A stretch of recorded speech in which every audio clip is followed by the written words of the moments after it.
ኢየሱስ ክርስቶስ ፍኦመ ስም ለዘይጼውኦ ኢየሱስ ክርስቶስ ህብስተ ሕይወት ለዘይበልዖ ኢየሱስ ክርስቶስ ጽዋ መድኃኒት ለዘይሰትዮ ከመ ይባርኩነ ይፈኑ አራው ለጸባኢነ ይጽብኦ ወልተሁ ነሲኦ ያላሸበት ነው። ማን ያድነን? የእግዚአብሔር ልጆች ማን ይድረስልን? ማን ከመከራ ያውጣን? እግዚኦ አድነን ከመ ንሞት። አቤቱ ጌታ ሆይ እንዳንሞት እንዳንጠፋ ወደ ባህር ውስጥ እንዳንሰጥም አቤቱ አድነን ብለው ጮሁ። ይህን ቃል የተናገሩት 12ቱ ሐዋርያት ናቸው። ከዋለበት እየዋሉ ካደረበት እያደሩ የእጆቹን ታምራት የቃሉን ትምህርት ሲሰሙ የኖሩ 12ቱ ሐዋርያት ከዕለታት አንድ ቀን ወደ ባህር ላይ ይዟቸው ወጣ። በመርከብ ላይ ተሳፍረው ሳለ መርከቢቱ ተናወጠች። ማዕበል፣ ሞገድ፣ ነፋስ ተነስቶ ሲያወዛውዛት ተጠራጠሩ።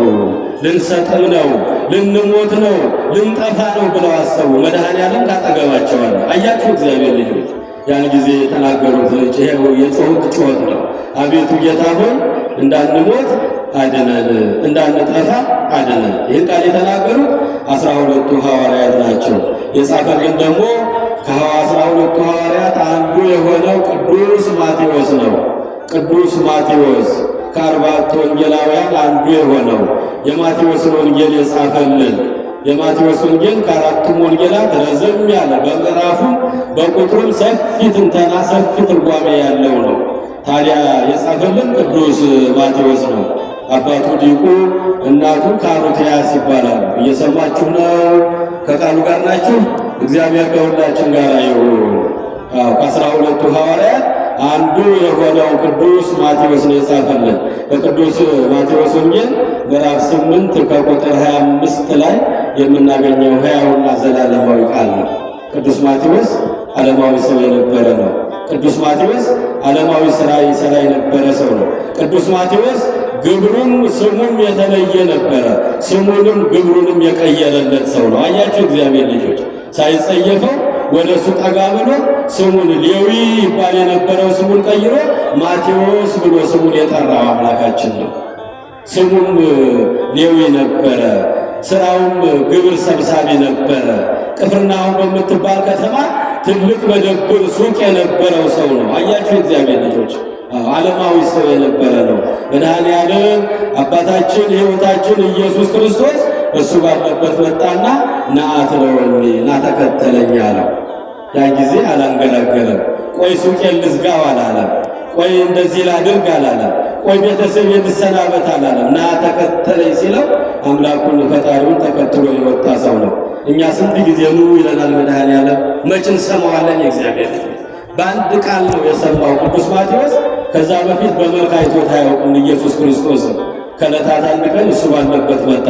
ግብር እየሰበሰበ ሱቁን ከፍቶ እያለ በዛ መድኃኔዓለም መጣና ና አትለወኒ ና ተከተለኝ አለው። ያን ጊዜ ሳያንገራግር ሱቄን ልዝጋው ግብሬን መሰብሰቤን ቆይ ልዝጋ ሳይል መድኃኔዓለም ኢየሱስ ክርስቶስን ተከትሎ የወጣ ሰው ነው። እንዲያው በቤቱ ያለውን ሁሉ ደግሶ ሐዋርያትንም መድኃኔዓለም ኢየሱስ ክርስቶስንም ሁሉንም አስገብቶ ምሳ የጋበዘ ደገኛ ንጉሥ ነው። ደገኛ ሐዋርያ ነው። ና ተከተለኝ አለው። እግዚአብሔር እኛን ሁሉ ይጠራናል። 365ቱንም ቀን ወንጌል ይሰበካል። የእግዚአብሔር ቃል ይፈስብናል። ኑ ወደ እኔ ይላል። እናንተ ደካሞች ሸክም የከበዳችሁ የኃጢአት የበደል የክፋት የክፉ ሥራ ሸክም የከበደባችሁ ኑ ወደ እኔ ይለናል መድኃኔዓለም። እዚህ ጋር እንኳን ኑና ተቀመጡ ስንል ምንም ሰው የሚሰማን የለም አይደል? እግዚአብሔር ልጆች ሁሉም በየጉራጉሩ በየጎሬው ይቀመጣል በየመጠለያው። ወደዚህ ሰብሰብ በሉ፣ አብረን እንማር፣ አብረን እንጸልይ፣ አብረን እንዘምር። በስሜ 2 እና 3 ሆናችሁ ስትሰበሰቡ በመካከላችሁ እገኛለሁ፣ ጉባኤያችሁን እባርካለሁ፣ ጸሎታችሁን እሰማለሁ አለ መድኃኔዓለም። ኑ ወደዚህ እንላችኋለን፣ ወደፊት ለፊት ኑ እንላችሁ። ወንበሩ ባዶ ሆኖ ሁሉም ሰው በየመጠለያው ይቀመጣል። ቅዱስ ማቴዎስ ግን ና አትለውኝ ና ተከተለኝ አለው። አንዲት ቃል ብቻ። ግብር እየሰበሰበ ነው። መደብሩን ሱቁን ከፍቶ ሱቅ እየሸጠ ነው። ሸቀጣ ሸቀጥ ይዟል። ባለ ሀብት ነው። ብዙ ነገር አለው። ወደ ኋላ የሚጎትተው 3 ነገር አለው። ሀብት አለው፣ ሱቅ አለው፣ እንደገና ግብር ሰብሳቢ ነው። የመንግስት ስራ ሰራተኛ። ሁሉንም ትቶ ነው የተከተለው። አላንገራገረም። ቆይ ዛሬ ቆይ ነገም አላለ። ና ተከተለኝ ብሎ ስሙን ቀይሮ ማቴዎስ ብሎ ሲጠራው መድኃኒታችን ተከትሎ ከአምላኩ ጋር ወጣ። ወደ ቤት ይግባል፣ ቤቴን ባርከውና ሂድ በዚህ በኋላ ወደ ቤቱ አስገብቶ ጌታችንን ከሐዋርያት ጋር ምሳ የጋበዘ ደገኛ ሐዋርያ ነው። እሱ ነው የጻፈልን በቅዱስ ማቴዎስ ወንጌል ምዕራፍ 8 ከቁጥር 25 ላይ የምናገኘው ቃል ነው። ቅዱስ ማቴዎስ እንግዲህ ሰፊ የሆነ ዘገባ የዘገበ ነው። ከዋለበት የሚውል ካደረበት የሚያድር የእጆቹን ታምራት የቃሉን ትምህርት ዕለት ዕለት መድኃኔዓለም ኢየሱስ ክርስቶስ ያደርገው የነበረውን ተአምራት በሙሉ መዝግቦት ይገኛል። እዚህ ላይ በቅዱስ ማቴዎስ ወንጌል ምዕራፍ 1 ላይ ስናነብ ወልደ ዳዊት ወልደ አብርሃም የጌታን የአምላካችንን የዘር ሐረጉን ይናገራል። የዘር ሐረጉን የእነ አብርሃምን እነ ዳዊትን ደጋጎቹን ታላላቆቹን በነቢያት ዘመን በዚያ ዘመን ትልልቅ ስም የነበራቸውን እየጠራ የአብርሃም ልጅ የዳዊት ልጅ እያለ የዘር ሐረጉን ይነግረናል። ማቴዎስ ወንጌል ደግሞ ምዕራፍ 2 ላይ መድኃኒታችን ኢየሱስ ክርስቶስ ከሰማየ ሰማያት መውረዱን ከድንግል ማርያም መወለዱን ወደ ግብፅ መሰደዱን 70 ሰገል ወርቅ ዕጣን ከርቤ መገበራቸውን ሄሮድስ እሱን ያገኘ መስሎት 144,000 ሕፃናት ማሳረዱን በማቴዎስ ወንጌል ምዕራፍ 2 ላይ ተዘግቦ እናገኘዋለን። በማቴዎስ ወንጌል ምዕራፍ 3 ስንመጣ ደግሞ ወደ ዮርዳኖስ መሄዱን በእደ ዮሐንስ በማየ ዮርዳኖስ መጠመቁን ዝንቱ ውእቱ ወልደ ዘአፈቅር የምወልደው ልጄ ይህ ነውና ወሎቱ ስምዕዎ እርሱን ስሙት ብሎ እግዚአብሔር በደመና ድምፁን ማሰማቱን እናነባለን። በማቴዎስ ወንጌል ምዕራፍ 3 ላይ ወደ ዮርዳኖስ መሄዱን በዮሐንስ እጅ መጠመቁን አንድነት ሦስትነት ሚስጥረ ሥላሴ መገለጡን የዕዳ ደብዳቤያችን መቀደዱን በማቴዎስ ወንጌል ምዕራፍ 3 ላይ እናነባለን። መጽሐፍ ቅዱስ ስናጠና ስናነብ እንደዚህ ነው የምናነበው። ማቴዎስ ወንጌል 4 ላይ ስንሄድ 40 ቀን 40 ሌሊት መራቡን መጠማቱን በዲያብሎስ መፈተኑን በሦስቱ አርእስተ ኃጣውእ ጌታችንን ለስም አጠራሩ ሦስቱን አርእስተ ኃጣውእ ድል መንሳቱን እንማራለን። ከማቴዎስ ወንጌል ምዕራፍ 5 እስከ ምዕራፍ 7 ያለው ደግሞ የተራራው ስብከት ይባላል። ብዙ ሕዝብ ባየ ጊዜ ጌታችን ኢየሱስ ክርስቶስ ወደ ተራራ ወጣ። በማቴዎስ ወንጌል ምዕራፍ 5 ከቁጥር 1 ጀምረን ስናነብ 10ሩን አንቀጸ ብፁዓን እናገኛለን። ወደ ተራራ ላይ ወጣ። ብፁዓን ነዳያን በመንፈስ እስመ ሎሙ ይእቲ መንግሥተ ሰማያት በመንፈስ ድሆች የሆኑ ራሳቸውን ዝቅ የሚያደርጉ በትሕትና የሚኖሩ ብፁዓን ናቸው፣ ቅዱሳን ናቸው፣ ንዑዳን ናቸው፣ መንግሥተ ሰማያት የእነርሱ ናትና ለመድኃኔዓለም በተራራው ላይ ሆኖ ሲሰብክ አያችሁ። የተራራው ስብከት ማቴዎስ ወንጌል ምዕራፍ 5 ምዕራፍ 6 ላይ ደግሞ ስንመጣ ስለ ጾም፣ ስለ ጸሎት፣ ስለ ምጽዋት ሰፊ ትምህርት የሰጠበትን እናገኛለን። በማቴዎስ ወንጌል ደግሞ 7 ላይ ስንመጣ እንዳይፈረድባችሁ አትፍረዱ፣ በጠበበው ደጅ ግቡ፣ ወደ ጥፋት የሚወስደው ደጁ ሰፊ ነው፣ መንገዱ ሰፊ ነው እያለ ያን እናገኛለን። ማቴዎስ ወንጌል ምዕራፍ 8 ላይ ስንደርስ ቅድም ያነበብነው ላይ ስንደርስ ጌታችን ኢየሱስ ክርስቶስ ብዙ ሕዝብ ባየ ጊዜ ይህን ትምህርት በፈጸመ ጊዜ ከተራራው ላይ ወረደ፣ ወደ ታች ወረደ፣ ወደ መሬት ወረደ። ያን ጊዜ ብዙ ሕዝብ ተከተሉት። ጎባጣው ይቀናል፣ እውሩ ይበራል፣ ለምጻሞች ይነጻሉ። በለምጽ የተያዘ ሰው ገና ከተራራው ሲወርድ መድኃኔዓለም እግር ላይ ድፍት አለና ጌታ ሆይ አንተ ሕይወት ነህ፣ አንተ መድኃኒት ነህ፣ አንተ ቤዛ ነህ፣ ብትወድ እኮ ልታነጻኝ ትችላለህ አለ። ቤተሰቦቹ ያገለሉት አያችሁ። በለምጽ የተመታ ሰው ከእግር ጥፍሩ እስከ ራስ ጠጉሩ በለምጽ የነደደ ሰው ነው። የሚበላው ብቻው፣ የሚለብሰው ለብቻው፣ የሚያድርበት ለብቻው፣ ድንኳን ተተክሎለት ቤተሰቦቹ ተጸይፈው ታያችሁ። ያ ሰው መጣና መድኃኔዓለም እግር ላይ ድፍት አለና አለቀሰ። ብትወድ እኮ ልታነጻኝ ትችላለህ፣ አንተ ሕይወት ነህ፣ አንተ መድኃኒት ነህ አለ። እጆቹን መድኃኔዓለም ዘረጋና ዳሰሰው። ክብርና ምስጋና ለመድኃኔዓለም ይሁን። የማይጸየፈን አምላክ አያችሁ። ቤተሰቦች አግለውታል፣ ተጸይፈውታል፣ ድንኳን ተክለውለት ለብቻው ይኖራል። ብትወድ እኮ ልታነጻኝ ትችላለህ አለ። እግሩ ላይ ድፍት ብሎ እንባውን አፈሰሰ። መድኃኒታችን ኢየሱስ ክርስቶስ እጆቹን ዘረጋና ዳሰሰው። እወዳለሁ ንጻ አለው። አያችሁ፣ ያን ጊዜ ከእግር ጥፍሩ እስከ ራስ ጠጉሩ የነበረው ለምጽ ረገፈለት ይላል። ክብርና ምስጋና ለመድኃኒዓለም ይሁን። ረገፈለት። እንዲህ እያደረገ ጎባጣ ሲያቀና፣ ዕውር ሲያበራ፣ ለምጽ ሲያነጻ የመቶ አለቃውን ልጅ የፈወሰው በዚያው ላይ ነው። የጴጥሮስን ሕማማት የፈወሰው በማቴዎስ ወንጌል 8 ላይ ስታነቡ የምታገኙት ጎባጣው የቀናው፣ ዕውር የበራው፣ ለምጽ የነጻው፣ አጋንንት ያደሩባቸው ሁሉ ዋይ ተቃጠልኩ እያሉ ከአጋንንት ስራት የተፈቱ ብዙ ሰዎች ናቸው። ያን ጊዜ አምላካችን ኢየሱስ ክርስቶስ 12ቱን ሐዋርያት ከሕዝቡ ለየና ወደ ባህር ይዟቸው ገባ። መርከብ ላይ አሳፈራቸው። ቅድም ስናነብ እየሰማችኋለሁ። መርከቡ ላይ ተሳፍረው ከጌታ ጋር መጓዝ ጀመሩ። መድኃኒዓለም ኢየሱስ ክርስቶስ መካከል ላይ ሲደርሱ፣ በባህሩ መካከል ሲደርሱ እንቅልፍ ትኝታ ለመድኃኒዓለም ዓይኖቹን በእንቅልፍ ከደን አደረጋቸው። ይተኛል እንዴ መድኃኒዓለም?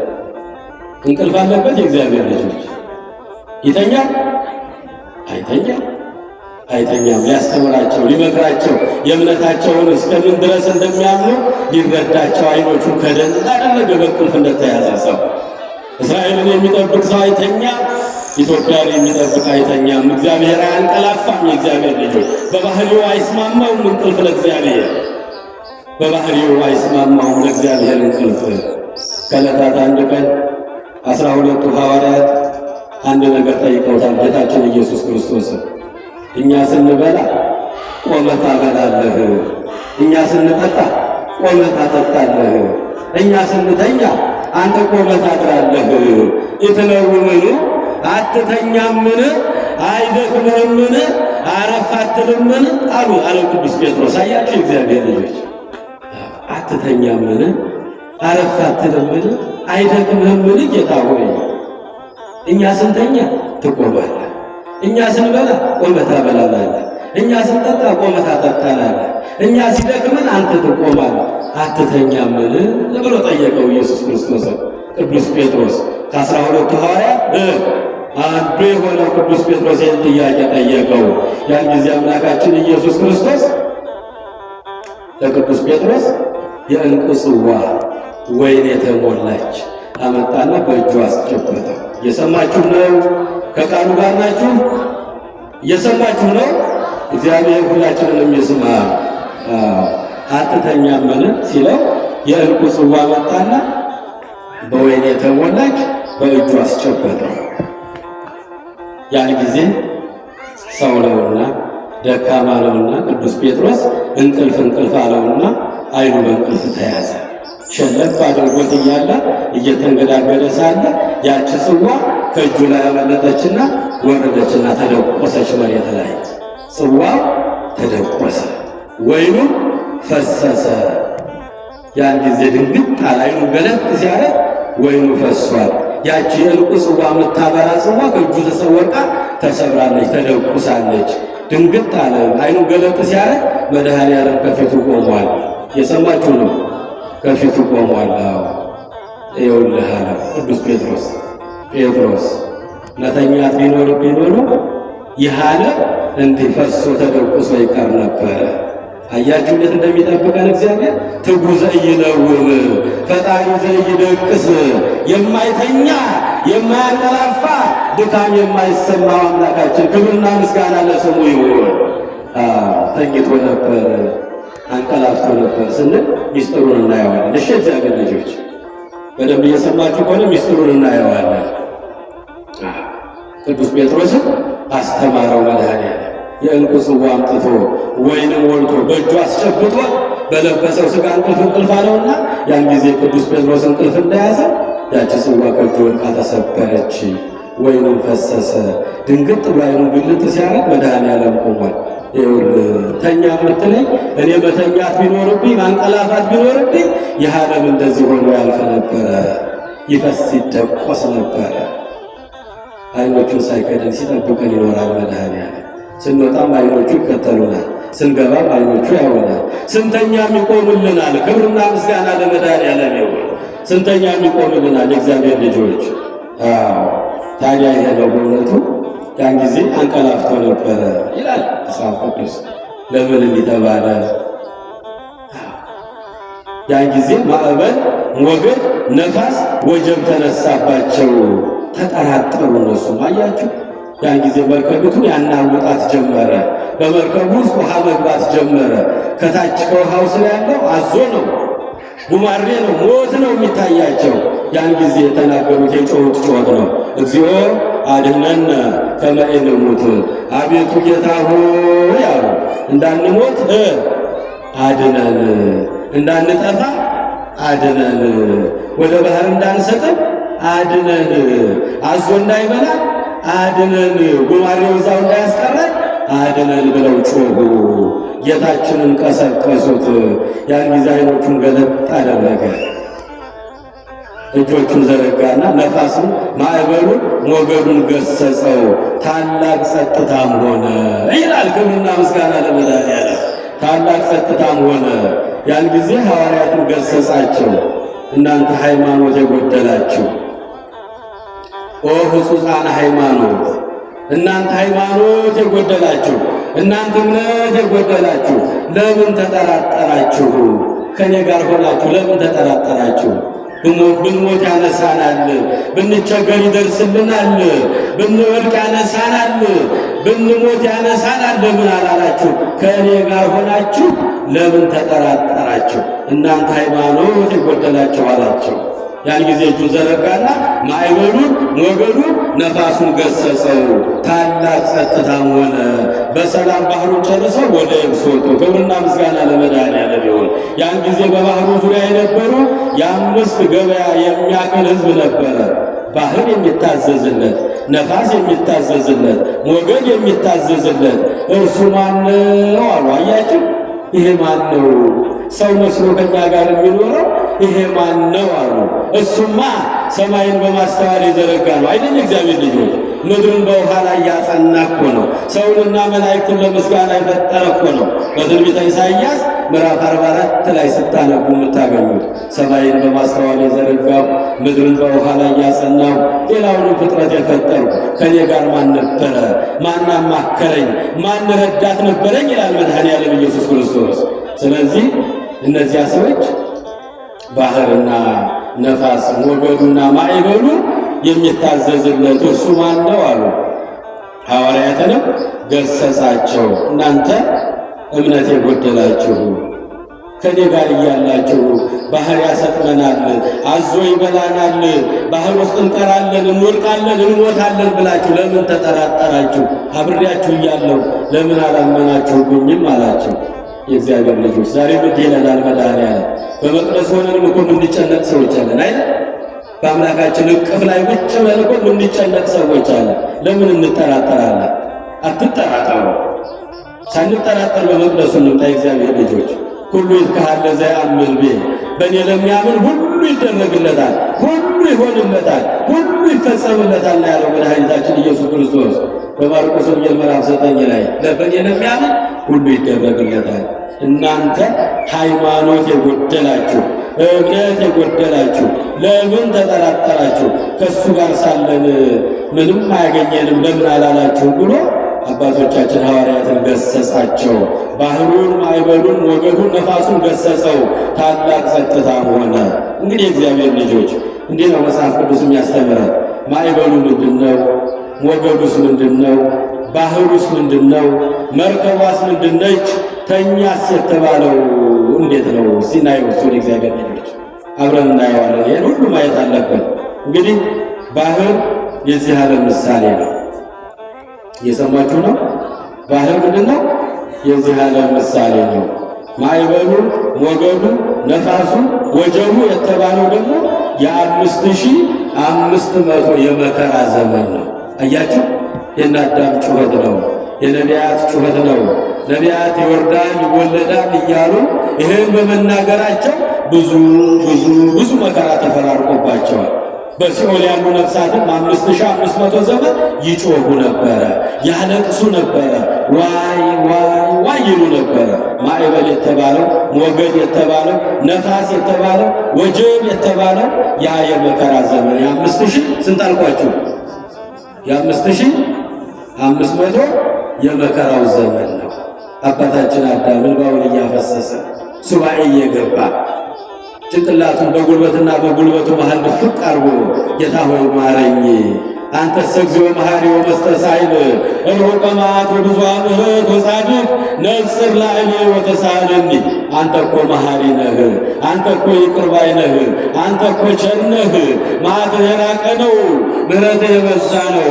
ነጽር ላዕሌ ወተሳሃለኒ፣ ወደ እኔ ተመልክተህ እራራልኝ አለ፣ ይቅር በለኝ አለ። እንባውን አፈሰሰ፣ ደረቱን ደቆሰ። አያችሁ፣ እንባውን አፈሰሰ፣ ደረቱን ደቆሰ፣ ወደ አምላኩ ጮኸ። ሌሊትና ቀን ያለ እረፍት እንባው ይፈስ ነበረ። ያን ጊዜ እግዚአብሔር አምላካችን ቃል ገባለት። 5500 ዘመን ሲፈጸም ከሰማየ ሰማያት እወርዳለሁ፣ ከልጅ ልጅም ከድንግል ማርያም እወለዳለሁ፣ በሜዳ ላይ እመላለሳለሁ፣ በመስቀል ላይ እሰቀላለሁ፣ ሥጋዬን ቆርሼ ደሜን አፍስሼ ከሲኦል ጨለማ ከመከራ አወጣሃለሁ አለው። ክብርና ምስጋና ለአምላካችን ይሁን። ያ ማዕበል ሞገድ ነፋስ የተባለ ያ የመከራ ዘመን ነው። የ5500 ዘመን ነው። ነፍሳት በሲኦል ይጮኻሉ፣ ነቢያትም ይወርዳል ይወለዳል እያሉ ይጮኻሉ። እነ ኢሳይያስም ድንግል በድንግልና ጸንሳ በድንግልና ወንድ ልጅ ትወልዳለች፣ እነሆ እግዚአብሔር ራሱ ምልክት ይሰጣችኋል። ምልክቱ ድንግል በድንግልና ጸንሳ በድንግልና ወንድ ልጅ ትወልዳለች፣ ስሙንም አማኑኤል ብላ ትጠራዋለች እያለ ሲናገር እንዴት አምላክ ይወለዳል ብለህ ትናገራለህ? እንዴት ይህን ታስተምራለህ? ብለው በመጋዝ ነው የተረተሩ። ታያችሁ፣ እግዚአብሔር ልጆች ዋጋ ከፍለዋል ነቢያት። አሁን የምንጾመው ጾም የነቢያት ጾም ነው አይደለም? ነቢያት 40 ጊዜ ጾመውታል። 40 ቀን 40 ቀን በተለያየ ዘመን በተለያየ ሁኔታ ጾመውታል። ያንን ጾም ነው ዛሬ የጀመርነው፣ ትናንት የጀመርነው። ድንግል በድንግልና ጸንሳ በድንግልና ወንድ ልጅ ትወልዳለች፣ ስሙንም አማኑኤል ብላ ትጠራዋለች ብለው በመናገራቸው እንደ ወንጀለኛ እንደ ኃጢአተኛ ተቆጥረው በመጋዝ ተተርትረዋል። እንደ ሽንኩርት ተከትፈዋል፣ እንደ ድንች ተልጠዋል፣ እንደ ጎመን ተቀርድነዋል፣ እንደ ኤርምያስ ጉድጓድ ውስጥ ተጥለዋል። አዘቅተ ኩስ ውስጥ አያችሁ፣ ሽንት ቤት ጉድጓድ ውስጥ ጥለዋቸዋል። እነ ዳንኤልን በአንበሳ ጉድጓድ ተጥለዋል። ነቢያት ብዙ ዋጋ ከፍለዋል። ነባይነ ከመዘይ ነባይነ ኮነ፣ ወደ አንተ ጮህን ጩኸታችን እንዳልጮህን ሆንን አሉ። አያችሁ፣ በጊዜው አልተሰሙም ነበረ። ወርዶ ተወልዶ አላዩትም ነበር። አንቀላፋ የተባለው የ5500 ዘመን ነው። የዛ የጩኸት ዘመን፣ የዛ የመከራ ዘመን። ብዙ ነቢያት ይጮሁ ነበረ፣ ያለቅሱ ነበረ፣ ብዙ ዋጋ ከፍለው ነበረ። ግን ወርዶ ተወልዶ አላዩትም። ተኝቶ ነበር፣ አንቀላፍቶ ነበር የተባለው 5500 ዘመን እስኪፈጸም ድረስ ወርዶ ተወልዶ ዓለምን ሊያድን አልቻለም ነበረ። እነሱ በተለያየ ነገር ተአምራት ይሰሩ ነበረ። እነ ሊቀ ነቢያት ሙሴ ባህር እየከፈሉ ደመና እያጋረዱ መና እያወረዱ ባህር እየከፈሉ ጠላት እየገደሉ ሕዝበ እስራኤልን ከግብፅ ባርነት ከፈርዖን ግዛት ነፃ አውጥተው ነበረ። በጸሎታቸው በመሥዋዕታቸው ከጊዜያዊ መከራ ሕዝቡን ነፃ ያወጡ ነበር። ከሲኦል መከራ ግን ማውጣት አይችሉም ነበረ። በሲኦል ያሉት ነፍሳት ይጮሁ ነበር። አድነን እግዚኦ፣ አቤቱ አድነን፣ አቤቱ ድረስልን፣ አቤቱ ናልን፣ አቤቱ ተወለድልን እያሉ ይጮሁ ነበረ። ነቢያት በየዘመናቸው ያለቅሱ፣ እንባቸው ይፈስ ነበር። ነባይነ ከመዘይ ነባይነ ኮነ፣ ወደ አንተ ጮኸን እንዳልጮኸን ሆንን፣ አልቅሰን እንዳላለቀስን ሆንን አሉ አባቶቻችን ነቢያት። እና የ5500 ዘመን የመከራ ዘመን ነው። እየሰማ እንዳልሰማ ዝም አላቸው መድኃኔዓለም። ጊዜው ሲደርስ፣ ሰዓቱ ሲደርስ፣ የገባው የቀጠሮ ቀን እስከሚደርስ ድረስ 5500 ዘመን ሲፈጸም ከሰማየ ሰማያት ወርጄ ከድንግል ማርያም ተወልጄ በምድር ላይ ተመላልሼ ሥጋዬን ቆርሼ ደሜን አፍስሼ አድናለሁ የሚለው ቃል እስኪፈጸም ድረስ ዝም ማለቱን ተኝቶ ነበረ፣ አንቀላፍቶ ነበረ እያልን የተናገርነው በሚስጥር አባቶቻችን በትርጓሜ እንደዛ ነው የሚተረጎመው። እየሰማችሁ ነው? ከቃሉ ጋር ናችሁ? ማዕበሉ፣ ሞገዱ፣ ነፋሱ፣ ወጀቡ በሲኦል ያሉ ነፍሳት የሚሰቃዩት መከራ፣ በነቢያት ዘመን የነበረው ስቃይ፣ እንደ ሽንኩርት ሲከተፉ፣ እንደ ድንች ሲላጡ፣ እንደ ጎመን ሲቀረደዱ፣ በመጋዝ ሲሰነጠቁ ከላይ እስከታች እውነት በመናገራቸው ለምን ይህን ትናገራላችሁ እያሉ በአሕዛብ ዘመን በጨለማው ዘመን ብዙ ዋጋ ከፍለዋል ነቢያት አባቶቻችን። ባህር የተባለው ይህ ዓለም ነው የእግዚአብሔር ልጆች እና አባቶቻችን ሐዋርያት ከመካከላቸው መድኃኔ ዓለምን ኢየሱስ ክርስቶስን አስቀምጠው አቤቱ አድነን እንዳንጠፋ፣ እግዚኦ አድነን ከመ ኢንሙት፣ አቤቱ እንዳንሞት አድነን፣ አቤቱ እንዳንጠፋ አድነን እያሉ ጮሁ። መድኃኔ ዓለምም ዓይኖቹን ገለጥ አረገና እጆቹን ዘረጋና ባህሩን፣ ማዕበሉን፣ ወገዱን፣ ነፋሱን ገሰጸው። ታላቅ ጸጥታም ሆነ። እነሱ ግን ወቀሳቸው። እናንተ ሃይማኖት የጎደላችሁ ለምን ተጠራጠራችሁ?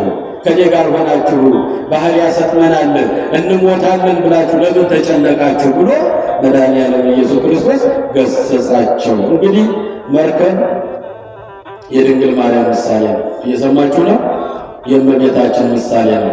ቀድሞ በኦሪት ዘፍጥረት ምዕራፍ 7 ከቁጥር 1 ላይ ኖህ ከነ ልጆቹ ከጥፋት ውሃ የዳነው በምንድን ነው? በመርከብ ላይ ነው። እነሆ በፊቴ ጻድቅና ንጹሕ ሆነህ አግኝቼሃለሁና ሕዝቡን ሁሉ ዓለምን ሁሉ በንፍሮ አላጠፋ ነውና መርከብ ሥራ ነው። መርከቡ ተሰራ። ከ7 ቀን በኋላ የንፍሮ ውሃ ይፈሳል፣ ከላይም ከታችም ይነድላለሁ፣ ምድርን በጥፋት ውሃ አጠፋታለሁ አለ። አያችሁ፣ ሲያገቡ፣ ሲጋቡ፣ ሲጨፍሩ፣ ሲዘፍኑ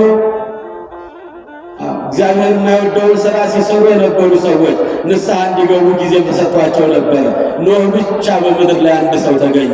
በፊቴ ጻድቅና ንጹሕ ሆነ ከክፋቱም የራቅ ሆነ አይቻለሁና መርከብ ሥራና በመርከብ ውስጥ ግባ አለው።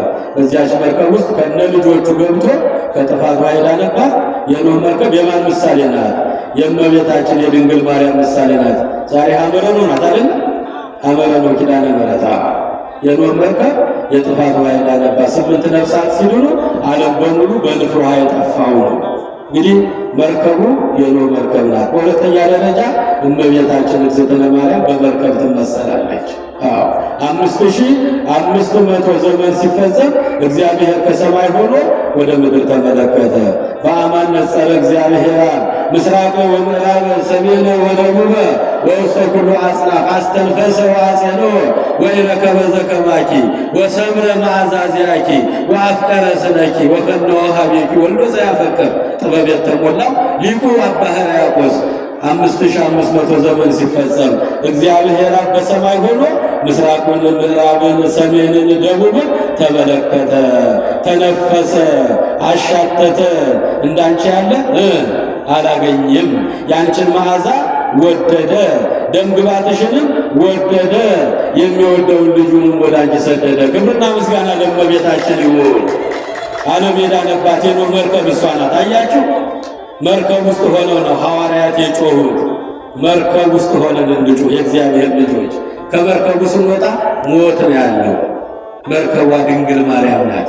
በእሷ ቅፍ ውስጥ ሆነን ሰአሊ ለነ ቅድስት እንበላ። ከመዓቱ ከመከራው ከሞገዱ ከማዕበሉ ከነፋሱ ከወጀቡ የምንወጣው በመርከቧ ውስጥ ሆነን ነው። እግዚአብሔር በሰማይ ሆኖ የተመለከታት ለ5500 ዘመናት ሰው ጠፍቶ በምድር ላይ ሰውን ከእግዚአብሔር የሚያስታርቅ ጠፍቶ አስታራቂ ጠፍቶ እግዚአብሔር በሰማይ ሆኖ ምስራቅን፣ ምዕራብን፣ ሰሜንን፣ ደቡብን ተመለከተ። ዳርቻዎችንም ሁሉ ተመለከተ፣ ተነፈሰ፣ አሻተተ። እንዳንቺ ያለ አላገኘም። ያንቺን መዓዛ ወደደ፣ ደምግባትሽንም ወደደ፣ የሚወደውን ልጁንም ወደ አንቺ ሰደደ። ወደ አንቺ ሰደደ። የኖህ መርከብ የአዲስቱ መርከብ ድንግል ማርያም እመቤታችን አባ ጊዮርጊስ ዘጋስጫም በሰዓታቱ እንዲህ ይላታል። ሐመር ሀዳስ መጾረ ንጉሥ ወላዲቱ ለኢየሱስ ይላታል። አያችሁ፣ ኢየሱስ ክርስቶስን የወለድሽልን፣ ኢየሱስ ክርስቶስን በማኅፀንሽ የተሸከምሽልን አዲስቱ መርከብ ድንግል ማርያም ሆይ ሰአሊ ለነ ለምኝልን አላት። ለምኝልን እንበላት እግዚአብሔር ልጆች። ዛሬ ኪዳነ ምሕረት ናት አይደል? ለምኝልን፣ አማልጅን፣ አስታርቂን ከልጅሽ እንበላት እና አባ ጊዮርጊስ በመርከብ ይመስሏታል ድንግል ማርያም።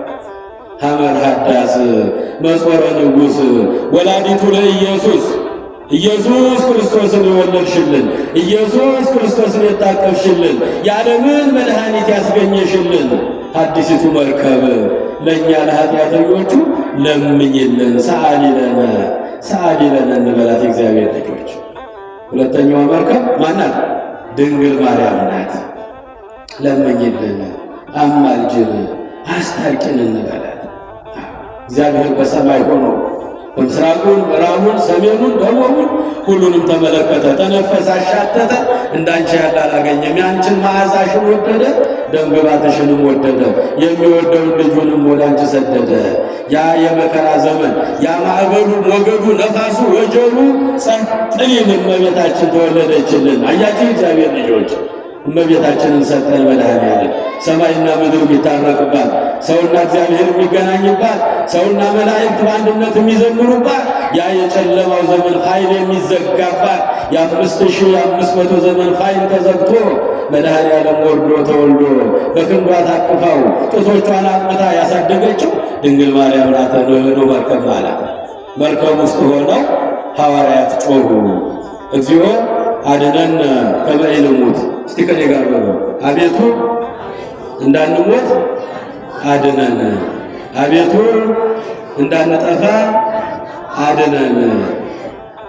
መርከቧ ውስጥ ሆነን እንጸልይ። የእግዚአብሔር ልጆች መርከቧ ውስጥ ሆነው የጸለዩ ተርፈዋል። በዚያ በጥፋት ውሃ ዘመን ኖህ ከነ ልጆቹ መርከቧ ውስጥ ገብቶ ነው። ያቺ የኖህ መርከብ የድንግል ማርያም ምሳሌ ናት። አሁን በዚህኛው ደግሞ በሐዲስ ኪዳን የኖህ መርከብ የተመሰለችው እመቤታችን እግዝእትነ ማርያም ናት። እዚያች ውስጥ ሆነው ሐዋርያት ጸለዩ። አቤቱ እንዳንጠፋ አድነን፣ አቤቱ እንዳንሞት አድነን፣ አቤቱ እንዳንሰጥም አድነን አሉ። ተቀሰቀሱት። ዓይኖቹን ገለጠና እጆቹን ዘረጋና ሞገዱን፣ ነፋሱን፣ ማዕበሉን፣ ወጀቡን ገሰጸው። ያን ጊዜ ታላቅ ጸጥታ ሆነ። ኦ ሕጹሳነ ሃይማኖት፣ እናንተ ሃይማኖት የጎደላችሁ ለምን ተጠራጠራችሁ? ለምን አላመናችሁብኝም አላቸው። እየሰማችሁ ነው? እዚሁ ነው ያላችሁ? በእርግጠኝነት እሺ። መርከቧ ውስጥ ሆነን እንጸልይ። የእግዚአብሔር ልጆች ሐመር ሀዳስ መጾረ ንጉሥ ወላዲቱ ለኢየሱስ። ይህን የተናገረው ማን ያልኳችሁ?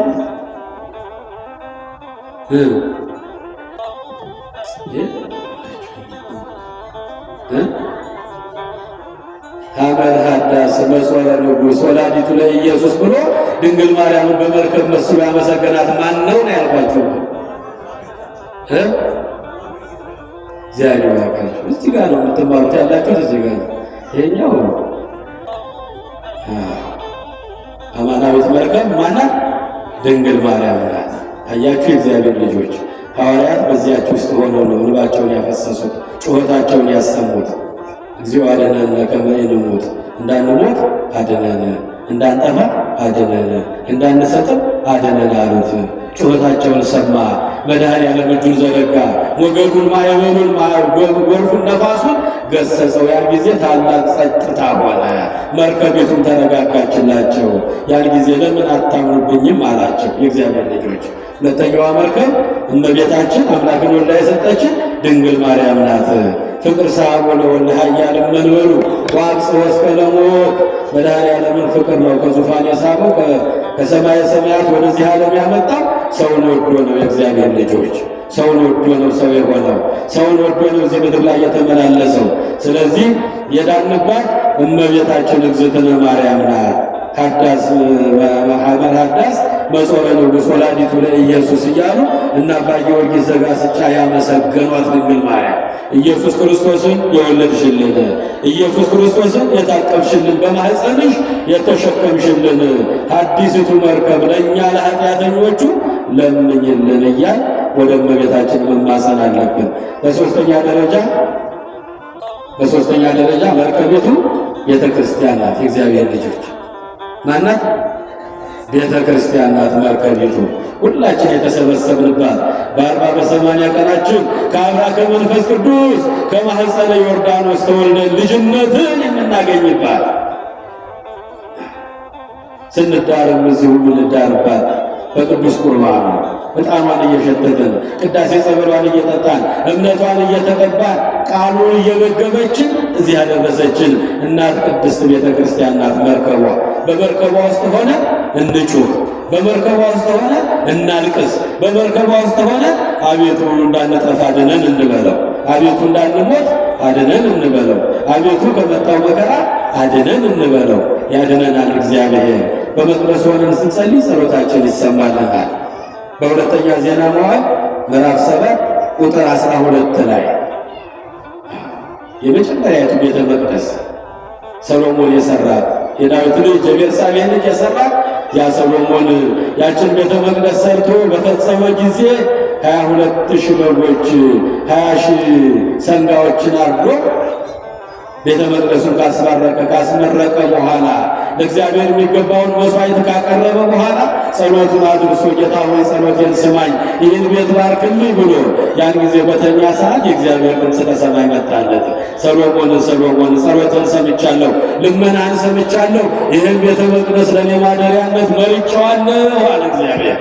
ይህን ቤተ መቅደስ ለእኔ ማደሪያ እንዲሆነ መርጬዋለሁ። ሰሎሞን እውነት እልሃለሁ ሰዎች ሁሉ ራሳቸውን አዋርደው ንስሐ ገብተው ተጸጽተው መጥተው ወደ ቤተ መቅደስ ገብተው የሚጸልዩትን ጸሎታቸውን እሰማለሁ፣ የሚለምኑን ልመናቸውን እሰማለሁ። ዓይኖቼ ያዩዋቸዋል፣ ጆሮዎቼ ያደምጧቸዋል። ዓይኖቹ ይመልከቱን የእግዚአብሔር ልጆች፣ ጆሮዎቹም ያድምጡን። እግዚአብሔር በመቅደሱ ሁሌም አለ። ሶስተኛዋ በመርከብ የተመሰለችው ይቺ ቤተ ክርስቲያን ናት። በዚች ቤተ ክርስቲያን ውስጥ ሆነ እጃችንን ዘርግተን እግዚኦ አድኅነነ ከመ ንሞት፣ አቤቱ እንዳንሞት አድነን፣ አቤቱ እንዳንጠፋ አድነን፣ አቤቱ እንዳንሰጥም አድነን እያልን እንደ አባቶቻችን ሐዋርያት ከጮን መድኃኔዓለም ይሰማናል። በመርከቧ ውስጥ አለ፣ በመቅደሱ ውስጥ አለ። እግዚአብሔር በመቅደሱ ነው የሚኖረው። እግዚአብሔር ውስተ ጽርሐ መቅደሱ፣ እግዚአብሔር ውስተ ሰማይ መንበሩ። እግዚአብሔር በቅድስናው ስፍራ በመቅደሱ ውስጥ አለ። እግዚአብሔር በላይ በሰማይ በዙፋኑም አለ ይላል መጽሐፍ ቅዱስ። ስለዚህ ቤተ መቅደስ ሁልጊዜ መምጣት አለብን። የእግዚአብሔር ልጅ ስንመጣ ደግሞ እንደው የመንደሩን የሰፈሩን ትውት አድርገን በልባችን በተሰበረ ልብ መተን እንጸልይ። የእግዚአብሔር ልጆች አሁን እዚህ በእግራችን የመጣ ልባችን ደግሞ ሌላ ቦታ ያለ ብዙ ሰዎች አለ። አሁን ዛሬ ምን ተማርን፣ መነሻችን ምንድን ነው ብለን ብንጠይቅ ብዙ ሰዎች መልስ አይሰጡም። በእውነቱ ብዙ ሰው ጠይቄያለሁ። በማግስቱ ሳገኛቸው ትናንትና ምንድን ነበር ትምህርት የተማርነው፣ ርዕሱ ምንድን ነበረ፣ መነሻችን የቱ ጋር ነበረ እያልኩ ስጠይቅ አንድም ሰው አያስታውሰውም። እግዚአብሔር ልባችንን ይመልስልን። እግዚአብሔር ልባችንን ይመልስልን። ልቡን መለሰለት እኮ ማቴዎስ በአንዲት ቃል እኮ ነው ና ተለወኝ ማቴዎስ ና ተከተለኝ ያለው መድኃኒዓለም። ቆይ ዛሬ ቆይ ነገር ቆይ ላስብበት አላለም እኮ ብድግ ብሎ እኮ ነው የተከተለው። ቅድም የጠቀስነውን ወንጌል የጻፈልን ማቴዎስ ከ12ቱ ሐዋርያት የሆነው አንዱ ማቴዎስ ከዋለበት እየዋለ ካደረበት እያደረ የእጆቹን ታምራት የቃሉን ትምህርት ሰማ የነበረ የዘገበልን ቅዱስ ማቴዎስ በአንድ ቃል ማቴዎስ ወንጌል ምዕራፍ 9 ከቁጥር 9 ላይ ስታነቡ የምታገኙ ማቴዎስ ግብር መሰብሰቡን ቶ ይህን የሱቅ መደብርህንም ቶ ና ተከተለኝ ያለው ብድግ ብሎ ከአምላኩ ጋር አያችሁ ተከትሎ ሄደ። እኛ ብዙ ቀን እንናገራለን፣ ማን ይሰማናል? መስማትን ትሰማላችሁ አታስተውሉ፣ ማየትን ታያላችሁ አትመለከቱም። የዚህ ሕዝብ ልቡ ደንድኗል አለ አምላካችን ኢየሱስ ክርስቶስ። ስለዚህ እግዚአብሔር ልጆች ሁሌም ወደ መርከቧ ውስጥ እየገባን እንጸልይ። መርከቧ ድንግል ማርያም ናት። በእሷ እቅፍ ውስጥ ሆነን ሰአሊ ለነ ቅድስት እንበላ። መርከቧ ቤተ ክርስቲያን ናት። በቤተ ክርስቲያናችን ውስጥ ሆነ ጠዋትና ማታ እንጸልይ። የተፈጠርነው ለጸሎት ለምስጋና ነው። ሳታቋርጡ ጸልዩ ነው የተባለው። በጠዋት በማታ በቀን በሌሊት ስትወጡ ስትገቡ፣ ስትተኙ ስትነሱ ሳታቋርጡ ጸልዩ። በሁሉም ነገር እግዚአብሔርን አመስግኑ። አታንጎራጉሩ። በማግኘት በማጣት፣ በመውደቅ መነሳት፣ በሐዘን በደስታ፣ በሁሉ ነገር እግዚአብሔርን አመስግኑ። ስታገኙ ብቻ አይደለም፣ ስታጡም፣ ስትፈወሱ ብቻ አይደለም፣ ስትታመሙም፣ ስትደሰቱ ብቻ አይደለም፣ ስታዝኑ በሁሉ ነገር እግዚአብሔርን አመስግኑ።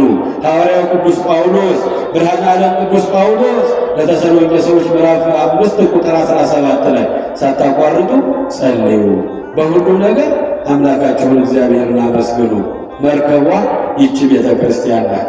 ወደዚች ቤተ ክርስቲያን እየመጣን እንባችንን ማፍሰስ፣ ጸሎታችንን ማድረስ፣ ይቅር በለን፣ ማረን፣ አገራችንን ሰላም አድርግልን። እኛ እኮ ዕድለኞች ነን የእግዚአብሔር ልጆች። ጤና ስላገኘን አይደል በመቅደሱ የተቀመጥነው? በዚህች ሰዓት እኮ በየሆስፒታሉ፣ በየጸበሉ፣ በየጓዳው፣ በየበረንዳው የእግዚአብሔር ድምፅ የሚናፍቃቸው ተነስተው መቆም ያልቻሉ፣ ወደዚህ ቤተ መቅደስ መምጣት ያልቻሉ፣ እንደኛ አብረው ማመስገን መዘመር እግዚኦ ማለት ያልቻሉ ይህ ቃል የሚናፍቃቸው እኮ ብዙ ወገኖቻችን አሉ። ቤት ይቁጠረው አይደል? እግዚአብሔር ልጆች ቤት ይቁጠረው። በእውነቱ ብዙ ሰዎች አሉ ለዚህ ያልታደሉ። እግዚአብሔር አምላክ ጤና ከሰጠነ እንደው በቀን 2 ጊዜ ጠዋትና ማታ በመቅደሱ አሁን በዚህ አጥቢያ መቼም ከ300 እስከ 400 ሺህ ሕዝብ ክርስቲያን አለ አይደለም? ግን እዚህ የምንገኘው ታውቁታላችሁ አይደል? እንዳውም ዛሬ በርከት ብላችኋል። እግዚአብሔር ይመስገን። በእውነቱ እኛ ስናስተምር እዚህ ጋር በዚህ በሴቶቹ ጋር 5 ሴት፣ በዚህ በወንዶቹ ጋር 4 ወንዶች፣ እንደዚህ ብቻ ነበሩ እስከዛሬ የምናስተምረው። አሁን በርከት ብላችኋል። ይሄ የሕይወት ቃል ነው። የእግዚአብሔር ቃል የነፍስ ምግብ ነው። ሲሳያ ለነፍስ ቃል እግዚአብሔር ውእቱ። የነፍስ ምግቧ የእግዚአብሔር ድምፅ መስማት ነው። ወንጌል መማር ነው። በመቅደሱ መገኘት ነው። መዘመር ነው። ማመስገን ነው። ያው በመርከቧ ውስጥ ሆነ በመርከቧ ውስጥ ሆነ በመርከቧ ውስጥ ሆነው አባቶቻችን ሐዋርያት በተጨነቁ ጊዜ ጮሁ፣ አለቀሱ፣ ተጣሩ። አቤቱ አድነን፣ አቤቱ እንዳንጠፋ አድነን፣ አቤቱ እንዳንሞት አድነን፣ አቤቱ እንዳንሰጥም አድነን ብለው ጮሁ። እግዚአብሔር ጮታቸውን ሰማና ማዕበሉን፣ ሞገዱን፣ ነፋሱን ጸጥ አደረገላቸው። ብዙ ሞገድ አለ፣ ብዙ ማዕበል አለ። በሽታው ማዕበል ነው። ችግሩ ማዕበል ነው። ረሃቡ ማዕበል ነው። ጦርነቱ ማዕበል ነው። መለያየቱ ማዕበል ነው። ሞገድ ነው። ነፋስ ነው። የእግዚአብሔር ልጆች ወደ አምላካችን መጥተን እንጩ፣ እናልቅስ፣ አንድ አድርገን በቃ በለን እንበለው ወደ እግዚአብሔር። እሱ ሩቅ አይደለም፣ ቅርብ ነው እኮ እግዚአብሔር። የእኛ ልብ ነው ከእሱ የራቀው። የእኛ ልብ ራቀ ከእግዚአብሔር። ሰማዩ ከምድር እንደሚርቅ፣ ምስራቁ ከምዕራብ እንደሚርቅ ሐሳባችሁ ከሐሳቤ፣ መንገዳችሁ ከመንገድ የራቀ እንዴት ልቅረባችሁ ይለናል በትንቢተ ኢሳይያስ ምዕራፍ 55 ላይ ስታነቡ የምታገኙት። ሐሳባችሁ ከሐሳቤ፣ መንገዳችሁ ከመንገዴ፣ ሰማይ ከምድር እንደሚርቅ፣ ምስራቅ ከምዕራብ እንደሚርቅ ከኔ ርቃችኋል። መርከቧ ውስጥ ሆነን ፍቅር ይዘን ሰላም ይዘን ወደ አምላካችን ከጸለይን ትናንት አባቶቻችንን የሰማ ዛሬም እኛን ይሰማናል። ሁለተኛዋ ሦስተኛዋ መርከብ እናት ቤተ ክርስቲያን ናት። በ40 በ80 ቀን የምንወለድባት ከአብራ ከመንፈስ ቅዱስ ከማኅፀነ ዮርዳኖስ ልጅነትን የምናገኝባት ክርስቲያን የሚለውን ስም የምናገኝባት ወደ መቅደሱ ገብተን ቅዱስ ሥጋውን ክቡር ደሙን የምንቀበልባት አሁንም በአባታችን እቅፍ ላይ ሆነ ወንጌልን የምንመገብባት የነፍስ ምግብ የሆነውን የእግዚአብሔርን ቃል ሕይወት የሆነውን ዘላለማዊ የሆነውን የእግዚአብሔርን ቃል የምንመገብባት እናት ቤተ ክርስቲያን በመርከብ ትመሰላለች። በአራተኛ ደረጃ መርከብ ሃይማኖታችን ናት። ሃይማኖት ስንት ነው? እግዚአብሔር ስንት ነው? ጥምቀት ስንት ነው? አንድ ነው። በቃ ይችነት የመርከብ ምሳሌ ናት። በእምነታችን መጽናት፣ በሃይማኖታችን መጽናት። ወዲያ ወዲህ አትበሉ፣ ወዲያ ወዲህ አትበሉ። እግዚአብሔር ልጆች በእግዚአብሔር ቤት ጸንተን መገኘት ነው ያለብን። በቀን 2 ጊዜ ቤተ ክርስቲያን አትቅሩ፣ አትቅሩ። በእውነቱ አሁን ባልባሌ በማይገባ ቦታ ጊዜያቸውን ዘመናቸውን የሚጨርሱ ሰዎች አሉ። እዚህ መጥተው የእግዚአብሔርን ቃል ቢሰሙ ነፍሳቸው እርካታን ታገኛለች፣ ነፍሳቸው ረፍት ታገኛለች። አይምሯችንም ይረጋጋል እኮ ሰላምም እናገኛለን። እግዚአብሔር ቤት ሆኖ ሰላም ያለው እኔ ሰላምን እሰጣችኋለሁ፣ እኔ ሰላምን እተውላችኋለሁ፣ እኔ የምሰጣችሁ ሰላም ዓለም እንደሚሰጣችሁ አይደለም አለ መድኃኒዓለም በዮሐንስ ወንጌል ምዕራፍ 14ኛው ምዕራፍ ላይ እኔ ሰላሜን እሰጣችኋለሁ፣ እኔ ሰላሜን እተውላችኋለሁ። እኔ የምሰጣችሁ ዓለም እንደሚሰጠው አይደለም። የዓለም ሰላም የሽንገላ ነው፣ የከንፈር ነው። እኔ የምሰጣችሁ ሰላም የዘላለም ነው አለ። ክብርና ምስጋና ለመድኃኒዓለም ይሁን። ሰላም ያለው በእግዚአብሔር ቤት ነው፣ በዚህ በመርከቧ ውስጥ ነው። መርከቧ ቤተ ክርስቲያን፣ መርከቧ ሃይማኖታችን፣ መርከቧ እናታችን ድንግል ማርያም ናት። በመርከቧ ውስጥ ሆነው አባቶቻችን ጮሆ በተቸገሩ ጊዜ፣ በተጨነቁ ጊዜ፣ በተከፉ ጊዜ፣ ግራ በገባቸው ዙሪያው ገደል በሆነባቸው ሞት በላያቸው ላይ ባንዣበበባቸው ጊዜ እግዚኦ አድኅነነ ከመ ንሙት፣ እንዳንሞት አድነን፣ እንዳንጠፋ አድነን፣ እንዳንሰጥም አድነን አሉ። ቀሰቀሱት መድኃኔዓለምን በጸሎታቸው በጩኸታቸው መድኃኔዓለምን ቀሰቀሱት። ጸሎታቸውን ሰማና እጆቹን ዘረጋና ሞገዱን ማዕበሉን ጸጥ አደረገላቸው። እኛም ሀገር ያለውን ማዕበል ሞገድ ነፋስ ሆነው በሽታውን፣ ደዌውን፣ ረሃቡን፣ ቸነፈሩን፣ ጦርነቱን ጸጥ ያደርግልን መድኃኔዓለም በቸርነቱ። ለእሱ የሚሳነው ነገር አለ? እግዚአብሔር ልጅ ምንም የሚሳነው ነገር የለም። ለእኛ የሚጨንቀን ብዙ ነገር ነው፣ ለእግዚአብሔር ደግሞ ቀላል ነው። ሁሉም ነገር በአንድ ጊዜ ይስተካከላል። እኛ ልባችንን እንስጠው። ልባችሁን ስጡኝ ያለው መድኃኔዓለም ሰማይ ከምድር እንደሚርቅ ምስራቅ ከምዕራብ እንደሚርቅ ከኔ አትራቁ፣ ወደ እኔ ቅረቡ። እግዚአብሔርን በሚገኝበት ጊዜ ፈልጉት፣ ቀርቦ ሳለ ጥሩት።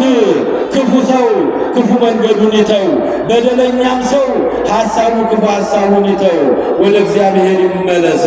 እግዚአብሔርም ይምረዋል፣ እግዚአብሔርም ይቅር ይለዋል፣ እግዚአብሔርም ይራራለታል። እግዚአብሔርን በሚገኝበት ጊዜ ፈልጉት፣ ቀርቦ ሳለ ጥሩት። ክፉ ሰው ክፉ መንገዱን ይተው፣ በደለኛ ክፉ ሐሳቡን ይተው፣ በፍጹም ልቡ በፍጹም ነፍሱ በፍጹም ኃይሉ ወደ እግዚአብሔር ይመለስ። እግዚአብሔርም ይምረዋል ይቅርም ይለዋል።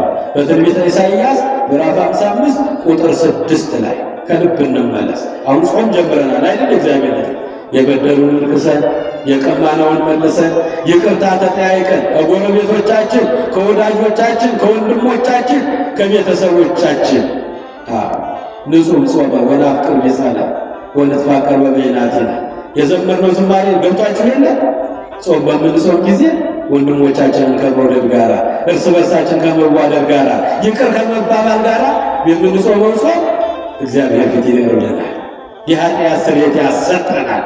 ንጹሕ ጾመ ወናፍቅር ቢጸና ወንትፋቀር በበይናቲነ እርስ በርሳችን ከልብ በመዋደድ ከልብ በመከባበር ይቅር በመባባል ወንድሞቻችንን እህቶቻችንን ጎረቤቶቻችንን ይቅር በማለት በመዋደድ እንጹም። እንዲህ አድርገን ከጾምን ጸሎታችን ቅድመ እግዚአብሔር ይደርሳል ይላል። በሰላም ያስጀመረን አምላክ ጾማችንን በሰላም ያስፈጽመን። ያስተማረን የመከረን የገሰጸን የአባቶቻችን አምላክ ስሙ በሰማይ በምድር የተመሰገነ ይሁን።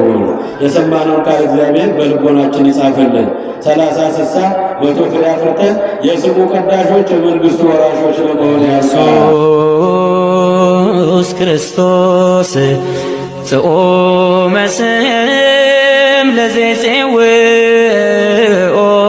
ኢየሱስ ክርስቶስ ህብስተ ሕይወት ለዘይበልኦ ኢየሱስ ክርስቶስ ጽዋ መድኃኒት ለዘይሰትዮ ከመ ይባርኩነ ይፈኖ አርዳኦ ለጸባኢነ ይጽብኦ ወልታሁ ነሲኦ